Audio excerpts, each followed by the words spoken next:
today we'll be talking about a dark fantasy movie called The Brand New Testament. Be ready for some spoilers ahead.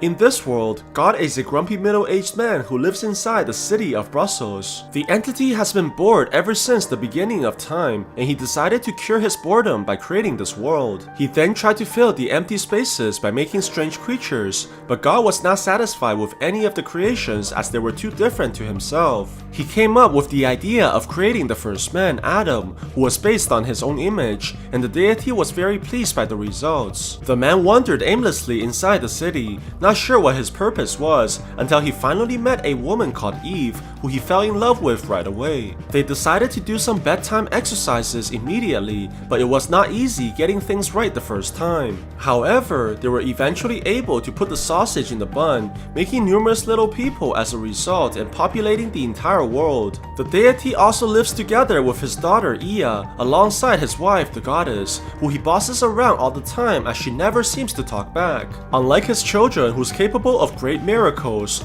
God is unable to do anything special, and he expresses this unhappiness by going to his computer room and making the humans miserable. He does this by creating unnecessary disasters in the world and making ridiculous rules that ensures every single human being will suffer so that he can be entertained. Sometimes later, Ea notices that the door to her father's room is open and wanders inside due to curiosity. She quickly realizes the endless cabinets of information and eventually wanders to a computer in the center of the room. The girl looks through the files inside the machine and is horrified by the endless disasters that her father is causing on innocent people. Ea confronts the man the next day about his fetish of making others suffer, calling her father disgusting and claiming that anyone can do better. This greatly angers God, causing him to chase after his daughter, eventually forcing some disciplinary actions on the girl. After suffering the punishment, Ea vows to take vengeance on her father by making him suffer just like the way he did to others. She tries to ask her brother JC for help, and the man tells her that she needs to leave this place and find her own apostles in humanity so that she can write a brand new testament. JC tells the girl that she can escape from the house by going inside the washer, but Ea decides that she has some unfinished businesses before leaving. The girl steals the keys to her father's room and goes towards the cabinets, picking out 6 random people from the files. She runs to the computer and begins sending every single death dates to all humans, causing billions of messages to be received by the people, some of them right before their death. Humanity is shocked by this revelation as a sense of impending doom is injected into the people's lives after realizing the precise time that they'll die. Shortly after, Ea puts a virus inside her father's computer before going to the laundry and entering the washer so that she can escape from this place. The girl enters into a large tunnel and begins climbing towards the human world as she slowly maneuvers through the endless pathway. After realizing their time of death, many stop their normal routines and begin doing what they truly love, while others try desperately to save their own lives, but ends up failing miserably. Very soon, God becomes aware of what's happening as he watches the chaos in the news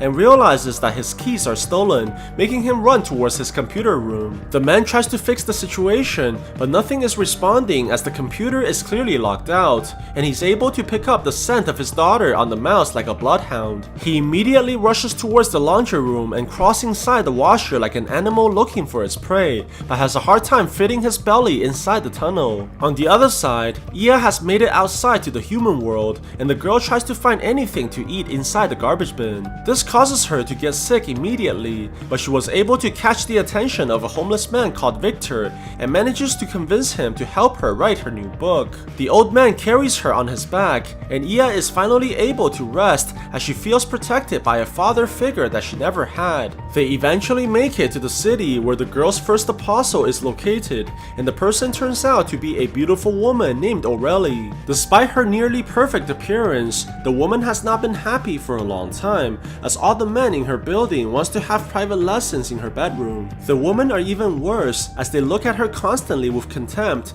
believing somehow that she is responsible for the miseries in their lives. What they don't understand is that Aurelie was also also a tragic victim, as she lost her arm in an accident when she was only a little girl, leaving her nothing but a prosthetic. Ia is able to meet her in a subway station, and the girl wants to know why she kept on living despite the unhappiness in her life. Aurelie replies that life is like a skating rink, where many people fall down so that they can learn how to pick themselves up. The woman cries while thinking about how little time she'll have on this earth, and the girl collects her tears into a small container, promising to show her a miracle soon. Later that night, Aurelie begins seeing a vision as she walks towards the kitchen and notices something familiar on the diner's table. She sees the hand that she lost right in front of her as it dances around like it was on a skating rink. The woman embraces her own body as she cries in tears and finally accepting herself as the way she is right now. The next day, Ia goes to her second apostle and quickly finds out that the man is not home anymore. It turns out that his name is Jean-Claude and he's been sleeping in the park for a long time. When the man was very young, he wanted to be a fearless adventurer, but he quickly gave up his dreams by turning his life into something very small. Jean started working for companies and climbing the corporate ladder,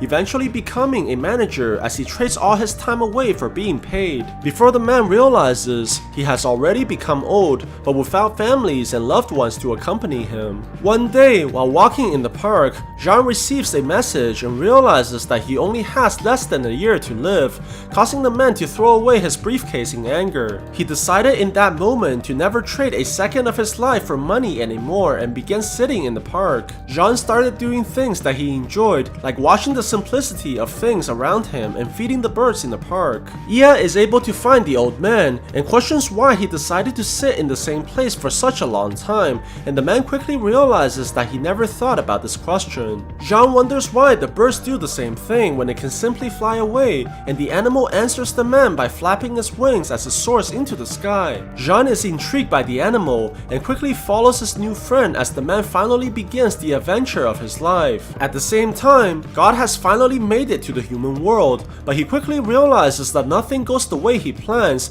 as he becomes a victim to the horrible rules that he created. He begins to understand that no matter what he did, he can never catch a break, and bad things always came in pairs as the local gangsters beat up the man for eating out from the garbage bin. God is quickly brought to the hospital, and instead of thanking the doctor for treating his wounds, he pushes the man down and storms out in anger. Still thinking that he's the almighty, the man tries to take the food from a little kid, but gets punished right away as the mother gives him a good spanking. On the other side, Ia has made it to her third apostle who goes by the name of Mark, and he had a profound experience when he was a little boy that changed his life forever. While playing on the beach, he saw a beautiful young girl appear in the far distance and immediately becomes mesmerized by her female assets. However, the girl looked at him with a sense of disdain which heavily affected his psychology as he becomes obsessed by the female body. Ever since that day, he can no longer look at the opposite gender the same way as he has truly embraced the identity of a simp. He tried to research how to pick up women online, but quickly realizes that all the mentors were nothing but scams as he was only able to repel the females like COVID-19. After learning that he only had 83 days to live,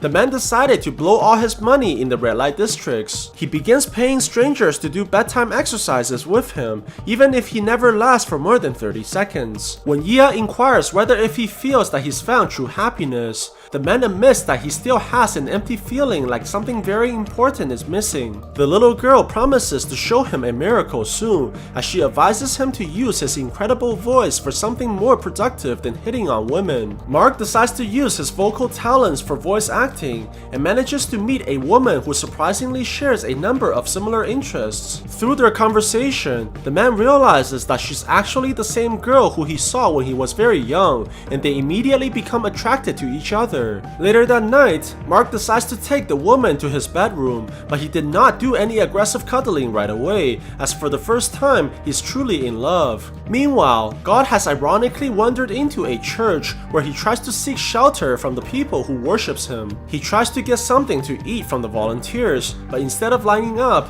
he decides to cut straight into the front, causing himself to get beat up once again. Luckily, he's saved by a father who tries to convert him using kindness, but God reveals that he was the one responsible for the man's misery since birth. The deity mocks the man as he laughs at the father's misfortune, causing even the holy man to beat him up and making the statue of JC smile in the process. On the other side, Iya has arrived to her fourth apostle, whose name is Francois, and he decided to start killing random people after realizing how long he has to live. He always knew that there was a killer inside himself, as he could never feel sympathy for those who died. Now that God has revealed the death time for all humans, he decides that he'll be the hand of God, as whoever he kills was meant to die anyways. Iya approaches the man and gives him a bullet to put in his gun, while telling him to aim for a woman that's walking by who turns out to be Aurelie. Francois pulls the trigger, but ends up hitting his target right on the prosthetic arm, which amazes the man as he believes that it's a miracle. He begins following the woman right away, eventually going into her apartment building, as the man is clearly in love after failing to kill his target. However, Francois has a hard time accepting his feelings as he punches the mirror into pieces, not willing to accept that he's not a killer anymore. He tries to ignore how he feels, but ultimately decides to confess to the woman that he loves, as he brings the flowers inside the elevator and lays out all his feelings for her. Aurelie is shocked by the man's honesty, but only takes the flowers and leaves the elevator immediately. Satisfied by his confession, Francois is finally able to accept himself for who he really is. Very soon, Iya is able to find her fifth apostle, who's a middle-aged woman by the name of Martine. After finding out that her husband is going to outlive her by over 30 years, the woman tries to fill her emptiness by material objects, even renting a pretty boy to be her temporary boyfriend. No matter what she does, she cannot seem to find happiness, as the marriage with her husband has been loveless for a long time. Iya sees the woman's sadness and tells her to go to the circus, as the girl promises that that is where she'll find her true love. They head towards the carnival and quickly notices a giant gorilla inside a cage,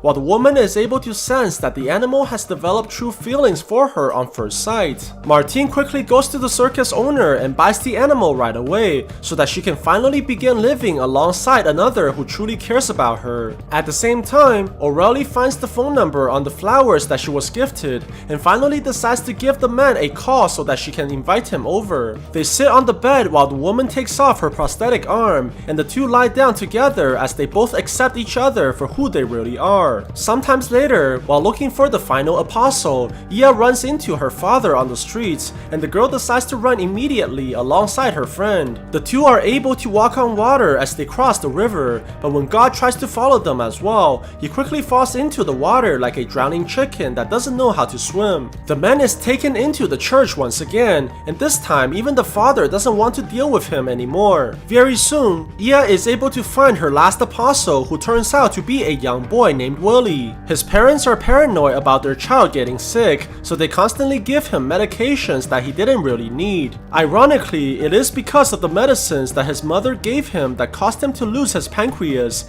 giving the boy a little more than 54 days to live. In order to make their son happy before he dies, the parents agree to anything that the boy wants, but is shocked to hear that Willie only desires to be a girl for the remaining days. They allow the boy to wear his favorite dress to school as all the kids watch in disbelief, but Willie is just happy that he can finally be himself. Iya congratulates the boy for having the courage to pursue his dreams despite what others may think, and promises to show him a miracle very soon. Willie begins remembering the fish that he ate earlier that day, and later that night, he starts hearing a song being sung from the kitchen room. It turns out that the creature has revived into a glowing spirit, and Willie tells Iya that he wishes to return the fish into the ocean before he dies. The apostles also heard the boy's desire and decides to help him altogether. On Monday, Willie sold all his parents' furniture so that they can have the money to travel, and on Tuesday, Francois tells Aurelie that he no longer wants to assassinate others anymore. On Wednesday, Martine's husband finds out that his wife is sleeping with the gorilla and tries to kick them out,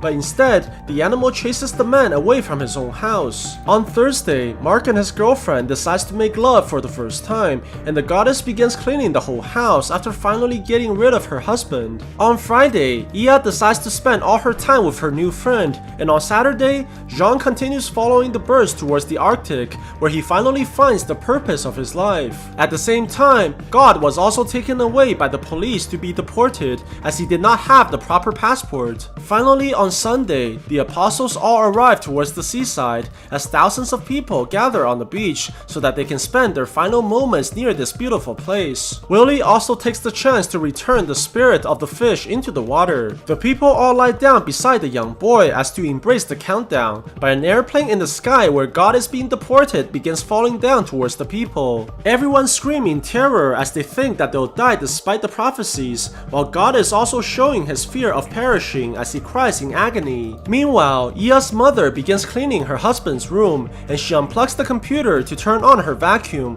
while being completely unaware that the machine has been turned off. When she plugs the computer back on, the screen allows her to reprogram everything, and the woman begins using the machine, completely altering its prior functions. This miraculously fixes the airplane as it barely misses all the people, while God celebrates alongside the police officers. All the dates of death are erased by the computer's reboot, implying that the people are now all immortal, as their destinies are returned back into their own hands. The goddess continues changing the human world, filling the sky with beautiful flowers and allowing many impossible things to happen in front of everyone's eyes. All the human fantasies are now a reality as she continues to improve the people's lives. On the other side, God is forced into manual labor as he tries desperately to find the washer that allows him to return to his home.